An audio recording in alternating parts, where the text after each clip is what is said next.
guys, right, so we're still talking about arrow spine. Now I wanted to make a video, just a quick one, that would demonstrate the difference in that arrow spine can actually have when shooting. Now I've used arrows which are all the same length, shot at less than well, I'm shooting at 4 meters, using a 30-pound draw weight bow. Now I inadvertently picked up an extra arrow, which I'll put the first video up now. Right, if you take note of this first arrow and then look at it in relation to the next 4, noting the difference of the angle.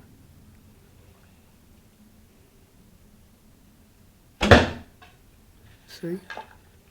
Almost hits, pointing in the opposite direction with the same angle but pointing in a different direction, even though that second arrow and the third and the next 2 are perpendicular to the target in a straight line back to where I'm shooting from. But look at the angle of that first arrow.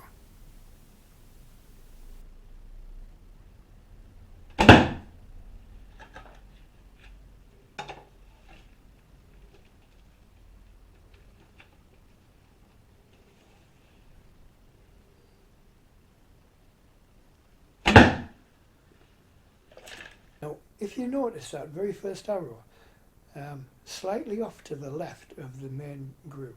Now, I didn't realise at the time until I actually reviewed the video, and I suddenly thought, I don't know, I fired an extra arrow. Why is that off to one side? Turns out, this is the offending arrow here.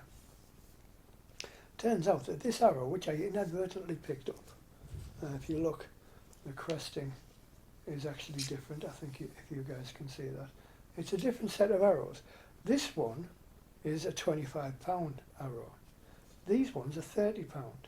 So it just shows you that the difference, even 5-pound difference in spine weight can make.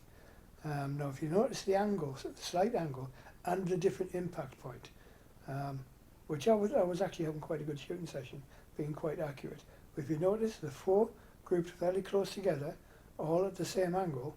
The single one, this one, the first one, is off to one side by about 2 inches and at a different angle as well. It's a 5-pound spine difference. Now, I'm going to show you the next lot of arrows were spined at 60 pound. And I just thought, just to show you the difference that it makes in terms of spine.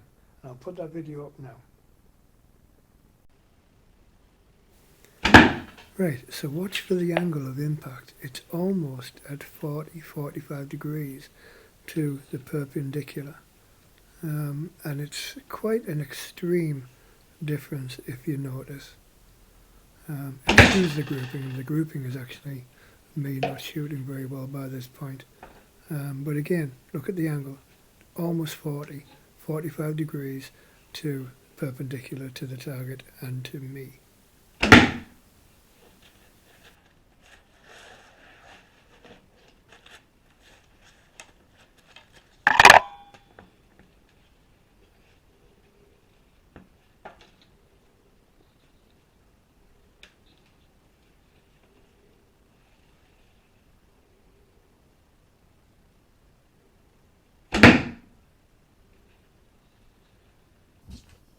Right, so as you can see, these are those arrows, and just to prove that they all are actually the same length, so it's not actually the arrow length that's making a difference, because that does make a difference, which we'll discuss later on.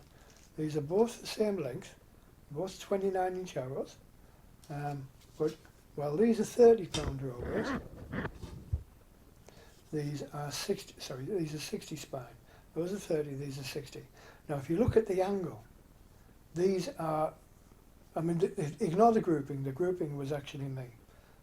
But if you look at the angle that they are hitting at 4 meters, the difference is incredible. And they're all shot from the same position, from the same angle to the target. I'm actually shooting in my hallway at the bungalow, so if you watch one of the previous videos, you can see how narrow it is. So I can't move around. But it just shows you the difference that spine can make and why it's important, if you can, to match your arrows in spine weight as closely to your bow as possible. But like I said before, it's not be all and end all. I mean, I could shoot these 60-pound arrows out of a 30-pound bow all day, every day, but as long as I learn where they're going to hit in relation to the bow, that's not a problem. But it's so much easier to shoot accurately with properly spined arrows. So there you go, just a quick little demonstration that what a difference arrow spine weight can make. Anyway, hope you found that interesting. Stay safe, keep slinging the sticks, and we'll talk again soon. Cheers, guys.